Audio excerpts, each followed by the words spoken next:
Lincoln Riley does not rule out an end to the USC-Notre Dame rivalry, and now we have a problem.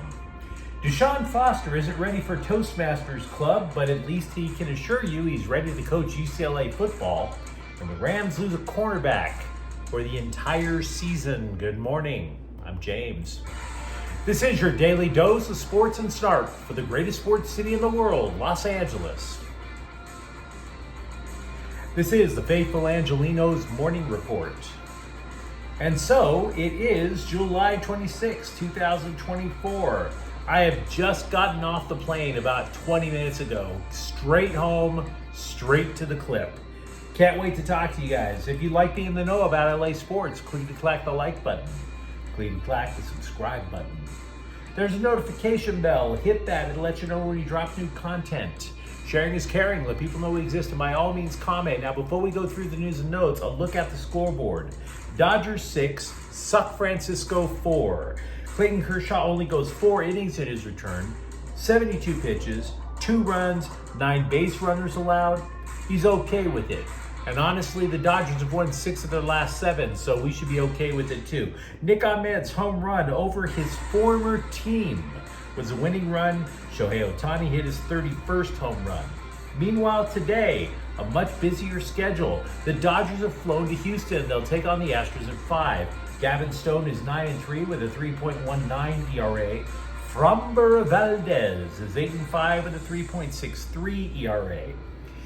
Club Tijuana is at LAFC at 7 o'clock. Leagues Cup opens, the second year of a highly contrived tournament created by MLS so that their teams wouldn't get humiliated by the USL. LAFC, by the way, reached finals of that tournament last year. Big whoop. Angel City is at Bay City at 7:30. It is the Liga MX summer tournament of some sort. And yet, even though it's Liga MX, it's in Northern California. Go figure. What do you say we get to the news?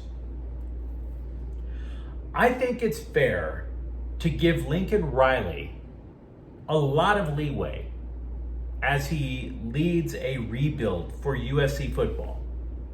For Pete's sake, he got the program another Heisman Trophy winner in his first year.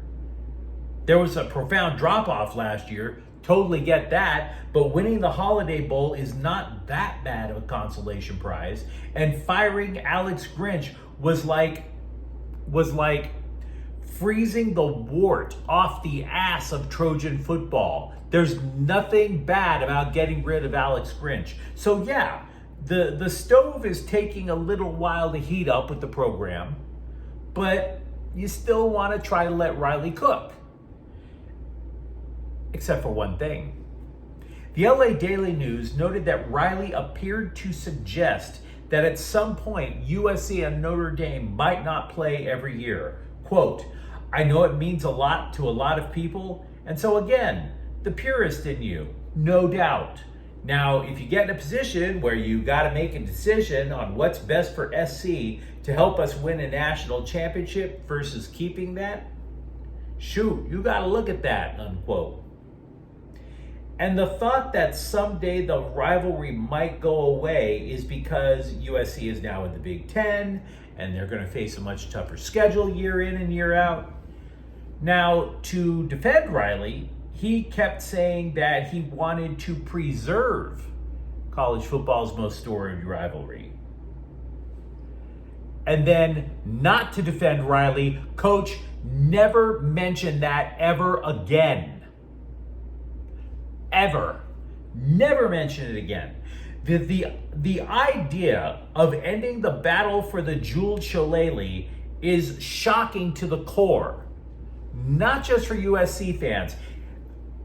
That rivalry, because it has gone back for decades, and football was not what it is now back then. Football was niche. Football was just something where you were like kind of sort of looking at it. It's one of the foundations. USC Notre Dame is a pillar, a foundation of college football. College football now is a billion-dollar enterprise, but back then they needed anything to draw the eyes. And that was one of those few things that would draw the eyes of everybody.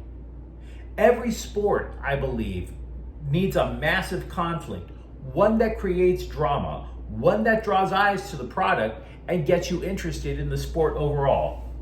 Take a sport that's not big in the United States now.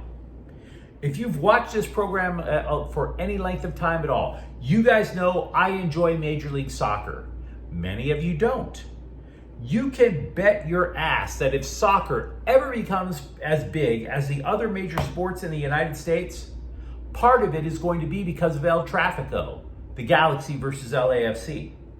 You can even argue that the WNBA is drawing eyes now, not simply because they finally have Caitlin Clark, but because the rest of the league is trying to be the villain to Caitlin Clark. USC-Notre Dame is entrenched in the culture, not just at USC. And by the way, it is not enough to say that it is in our blood as Trojans fans. USC is a blue blood college program in no small part because of this rivalry. For Riley to come up and say, hey, I don't want to discard it, but maybe somebody will someday, that's going to set off alarm bells, and it should. It's like your wife just randomly mentioning that nothing lasts forever. That sets off an alarm.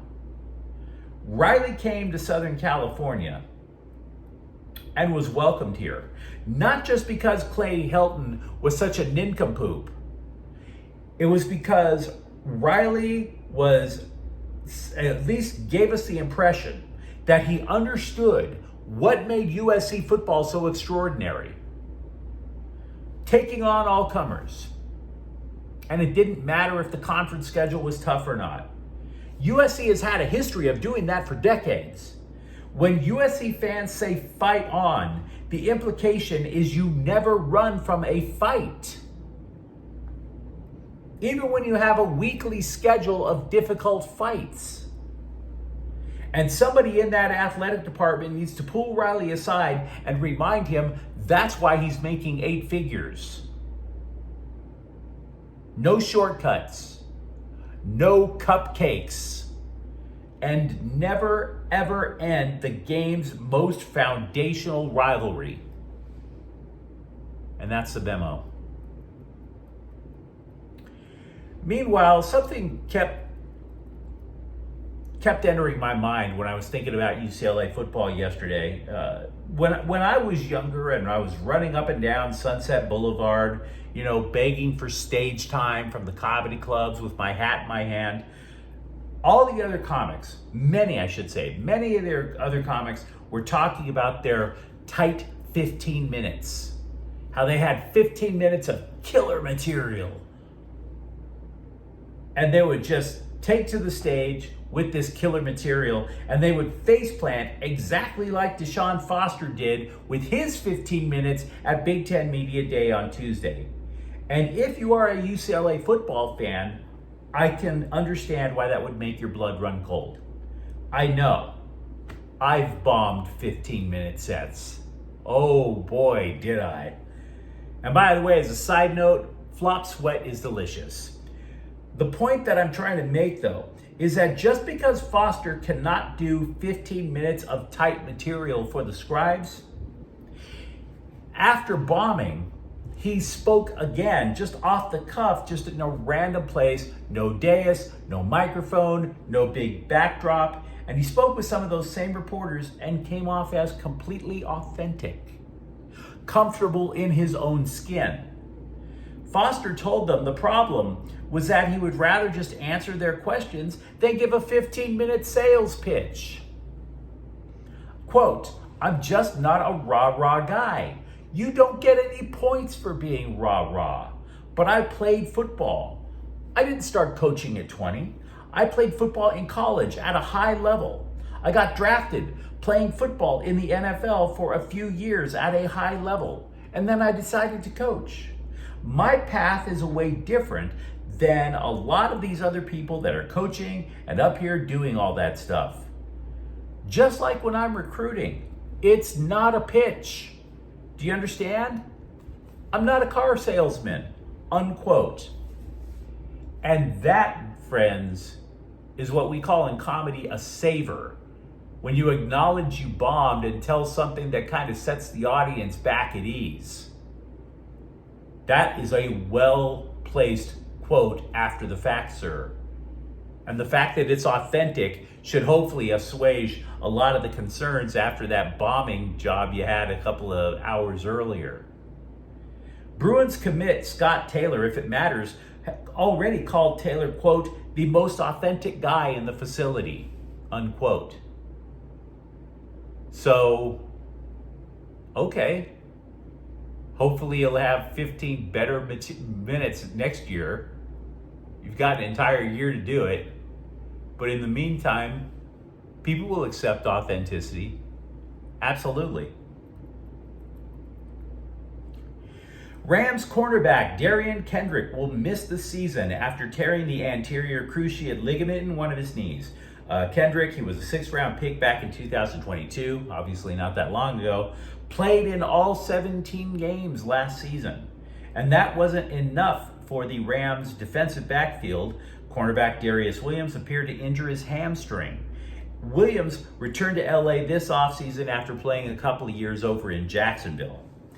Veteran corner Tre'Davious White, meanwhile, has not been taking too many reps because he blasted out his Achilles last year.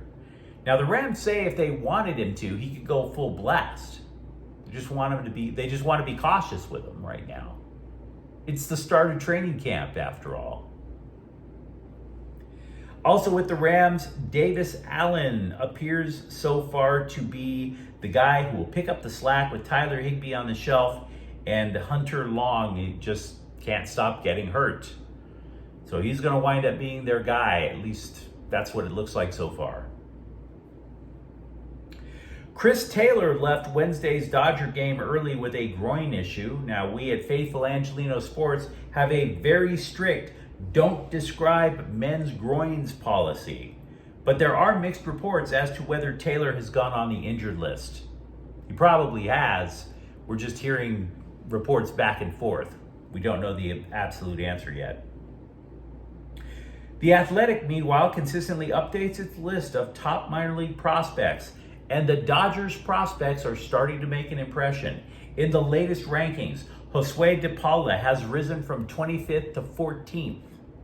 DePaula was promoted, though, to just high single A, so it's not like you're going to see him at the bottom end of the Dodger lineup this year. Moreover, catcher Dalton Rushing has leaped from 86th to 31st. He is reviewed as a solid regular at worst when he makes it to the majors. Capable of 20 home run seasons. But there is a caveat, of course. The Dodgers are set at catcher. Unless they plan on moving Will Smith somewhere, the idea is Rushing could be traded at the deadline. We have been wondering about the future of the Kings in goal because, to be honest, the current state of the Kings in goal sucks. We've heard that they have 3 strong prospects in the future. The Kings have signed one of them, 2nd-round draft pick Carter George, to an entry-level contract. Now, his chances of playing for his childhood favorite team this year are 0. But in his rookie year in the OHL last year, he faced more shots than any other rookie in the league and still posted a .907 save percentage. So that's pretty damn solid. Chargers offensive coordinator Greg Roman said he does not believe the offense has an identity this early in training camp. Quote, "When we exit training camp, we should have a good feel for who we are. We want to have a run game and a pass game. We want to be able to bully people and do whatever we want to do. We got to deliver action," unquote. But you let me know what you think in a comments thread. Are you alarmed that Lincoln Riley hinted that someday USC may not play Notre Dame? Are you a little more at ease that DeShaun Foster realizes he's not there to sell used cars, he's there to win football games at UCLA? And if you enjoyed the content, don't forget to subscribe to Faithful Angelenos. We're talking LA sports every single day here. Thank you for watching. I'm James. We'll be back tomorrow. Faithful Angelenos is a Kian Corte El Queso production. Take care.